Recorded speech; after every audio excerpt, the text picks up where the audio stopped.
বলিউডের সুপারস্টার যেমন শাহরুখ খান, যাকে যে সিনেমাই দেওয়া হোক না কেন সে সব রোল করে ফেলতে পারেন, ঠিক তেমনি স্কিন কেয়ারের সুপারস্টারকে ধরা হয় নায়াসিনামাইড। নায়াসিনামাইড হচ্ছে সুপারস্টার ইনগ্রেডিয়েন্টস যেগুলো আছে স্কিন কেয়ারের ক্ষেত্রে, সেগুলোর ভিতর অন্যতম। কিন্তু এই নায়াসিনামাইড ব্যবহারেরও কিছু নিয়মকানুন আছে, কিছু পার্টিকুলার ডুজ অ্যান্ড ডোন্টস আছে এবং জানার বিষয় আছে যে কেন, কোন ধরনের স্কিন টাইপ, কোন ধরনের স্কিন কনসার্নের মানুষ নায়াসিনামাইড ব্যবহার করতে পারে, নায়াসিনামাইড আসলে স্কিনকে ব্রাইট করে কিনা, ব্রাইট করা ছাড়া নায়াসিনামাইডের আর কি কি কাজ আছে, কিভাবে ব্যবহার করবেন, কখন ব্যবহার করবেন, এই সব কিছু নিয়েই থাকবে আজকের video. So welcome back to style with me by Sajiya, and today without any further ado let's get started। আপনাদের সাথে একটা ইন্টারেস্টিং পয়েন্ট শেয়ার করে ভিডিওটা শুরু করি। সেটা হচ্ছে আমাদের ত্বকের এইজিং প্রসেসটা তখনই ফাস্টার হয় যখন আমাদের স্কিন ব্যারিয়ার ড্যামেজ হয়ে যায়। ড্যামেজ স্কিন ব্যারিয়ার মানে কি? স্কিনের সেলগুলো ক্ষতিগ্রস্ত, ফাঁকা ফাঁকা, পানি ধরে রাখতে পারে না, পানি চলে যায়, ময়েশ্চার লস হয়, এনভায়রনমেন্টাল ড্যামেজ এসে আমাদের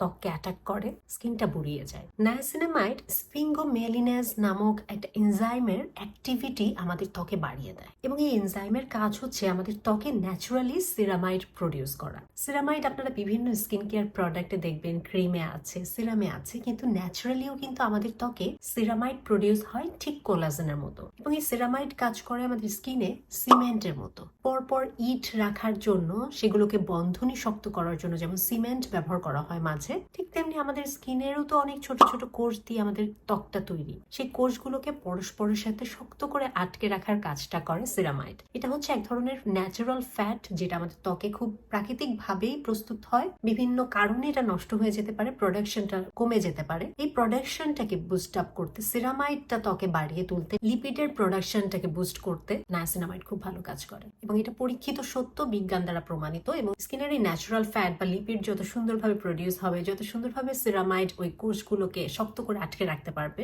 স্কিন ব্যারিয়ারটা তত মজবুত হবে। স্কিন ব্যারিয়ার যত মজবুত হবে, ওয়াটার লস কম হবে, ময়েশ্চার লস কম হবে, এনভায়রনমেন্টাল ড্যামেজ কম হবে, ত্বকটা আপনার লং রানে অনেক ভালো থাকবে। তো এভাবে নায়াসিনামাইড কি করে? স্কিন ব্যারিয়ারটাকে মজবুত করে, আপনার এন্টি এইজিং খুব ভালো কাজ করে, আপনার সিরামাইড প্রোডাকশনটাকে বুস্ট করে এবং সর্বোপরি আপনার স্কিনে বয়সের ছাপটা দেরিতে আনতে সাহায্য করে। Isn't it super? দ্বিতীয়ত আমরা বলি নায়াসিনামাইড কি করে? আমাদের স্কিনকে ব্রাইট করতে সাহায্য করে। এখন স্কিনকে কিভাবে ব্রাইট করতে সাহায্য করে সেটা একটু জানা যায়। আমাদের ত্বকটাকে কালো করে ফেলার পেছনে, অথবা আমাদের ত্বকের পিগমেন্টেশন বাড়ানোর জন্য, অথবা কোনো একটা ক্ষত হয়েছে সেটাকে কালো করে ফেলার জন্য যে সব থেকে ভয়ঙ্কর জিনিসটা আমাদের ত্বকের ভিতরে কাজ করে সেটা হচ্ছে মেলানিন। মেলানিন তৈরি হয় কোথায়? মেলানোসাইটিস নামক একটা দুষ্টু সেলে। এবং এই মেলানোসাইটিস যখন আমাদের ত্বকে মেলানিন ছুঁড়ে ছুঁড়ে দেয়, তখনই আমাদের স্কিনের ডার্কনেসটা চলে আসে, পিগমেন্টেশন ফর্ম করে। নায়াসিনামাইড কি করে জানেন? এই মেলানোসাইটিস যেন আমাদের ত্বকে মেলানিন ছুটতে না পারে সেটাকে রিডিউস করে, সে সেই পথে বাধা হয়ে দাঁড়ায়, একদম সুপারস্টার নায়কের মতো।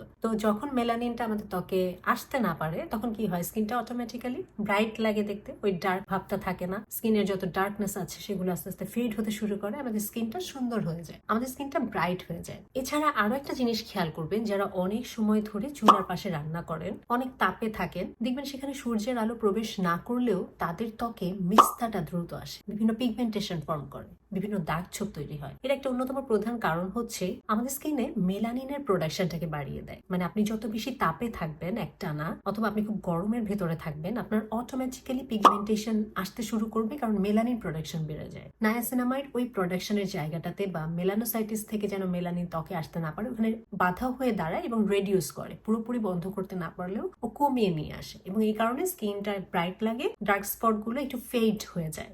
ইভেন ত্বকের ডালনেস দূর করতেও নায়াসিনামাইড যেমন ভালো কাজ করে, এটা ইউভি রে থেকেও কিন্তু আমাদের স্কিন যেন ড্যামেজ না হয় সেখানেও সে গুরুত্বপূর্ণ ভূমিকা পালন করে। যেহেতু এটা আমাদের স্কিনের দাগ ছোপগুলোকে ফেড করতে সাহায্য করে, আমাদের স্কিনের ব্রাইটনেস আনতে সাহায্য করে, স্কিনের সেলটাকে ভালো রাখতে সাহায্য করে, স্কিনের কোষগুলো সতেজ রাখতে সাহায্য করে এবং সিরামাইড প্রোডাকশনে সাহায্য করে। এর থেকে সুপারস্টার আর কে হতে পারে বলেন তো? সিরামাইড ভালো, সুপারস্টার তো বুঝতে পারলাম। এখন চলেন এটা স্কিনে কিভাবে আপনি ব্যবহার করবেন, ইন্ট্রোডিউস করবেন, সেই সম্বন্ধে কিছু টিপস শেয়ার করা যায়। প্রথম পয়েন্ট হচ্ছে, যতই সুপারস্টার হোক, ভালো হোক, এটাকে আপনাকে লো পার্সেন্টেজে স্টার্ট করতে হবে। 2 to 5% হচ্ছে বিগিনারদের জন্য আদর্শ।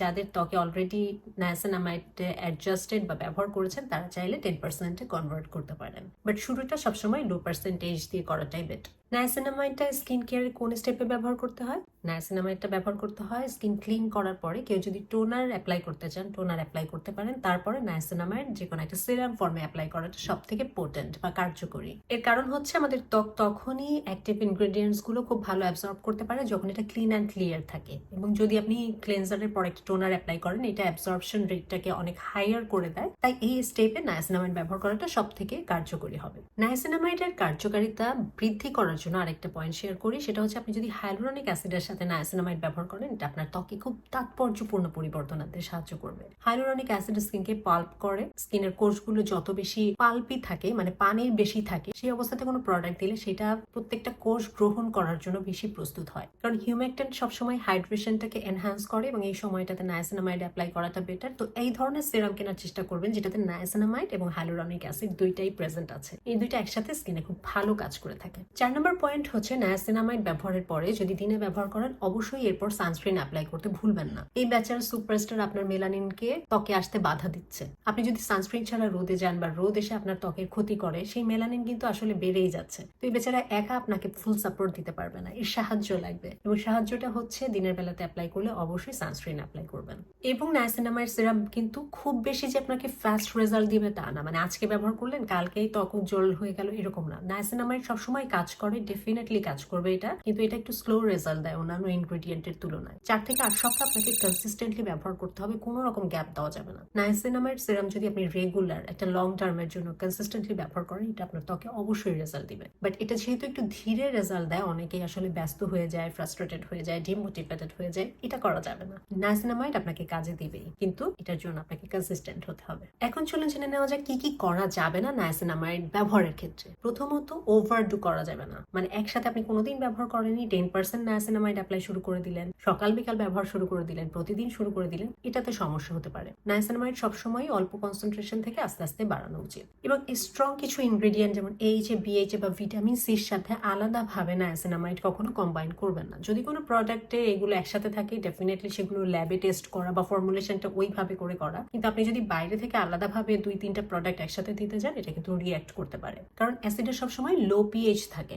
নায়াসিনামাইডের পিএইচ হচ্ছে নিউট্রাল। সো এই দুইটা পিএইচ এ ক্লাশ করে স্কিনের উপর একটা রিঅ্যাকশন আসতে পারে। এবং নায়াসিনামাইড কখনো একেবারে ভেজা ভেজা ত্বকে ব্যবহার করবেন না, এটা কিন্তু আপনার ত্বকে ইরিটেশন তৈরি করতে পারে। নায়াসিনামাইড সহ যে কোনো সিরাম ব্যবহারের আগে অবশ্যই প্যাচ টেস্ট করে দেখবেন, এবং মোস্ট ইম্পর্টেন্টলি যেটা আমি আগেও বলেছি ওভারনাইট কোনো রেজাল্ট এক্সপেক্ট করবেন না নায়াসিনামাইডের কাছ থেকে। নায়াসিনামাইড রেজাল্ট দেয়, বাট এটার রেজাল্ট সবসময় একটু স্লোয়ার হয়ে থাকে অন্যান্য ইনগ্রেডিয়েন্টের তুলনায়। এখন কিছু প্রোডাক্টের রেফারেন্স দেই। মার্কেটে ভালো ভালো নায়াসিনামাইড সিরাম আছে, তার ভিতর অর্ডিনারি 10% নায়াসিনামাইড খুবই ভালো, ইনক্লিস্টের নায়াসিনামাইড ভালো, আনুয়া ব্র্যান্ডের একটা নায়াসিনামাইড ব্যবহার করেছে এটাও বেশ ভালো। তো আপনার ত্বকের ধরন অনুযায়ী বাজেট অনুযায়ী যে কোনো প্রোডাক্ট কিনতে পারেন, বাট সবসময় খেয়াল রাখবেন লো থেকে হাই পার্সেন্টেজে যাওয়াটা বেটার। আরেকটা পয়েন্ট শেয়ার করি, সেটা হচ্ছে নায়াসিনামাইড ব্যবহার কিন্তু প্রথমে অনেকেরই পার্জিং হতে পারে, মানে একনি পিম্পল এগুলো বেড়ে যেতে পারে, কিন্তু ভয় পাওয়ার কিছু নাই। এটা আপনার স্কিনকে ক্লিয়ার করার জন্যই, ভেতরে যত কিছু ছিল বের করে আনার জন্যই এটা হয়, এবং ধীরে ধীরে 1-2 সপ্তাহ 3 সপ্তাহ পরে এগুলো বসে যায় বা ক্লিয়ার হয়ে যায় একবারে। তো এই ছিল ওভারঅল নায়াসিনামাইড সম্বন্ধে A to Z।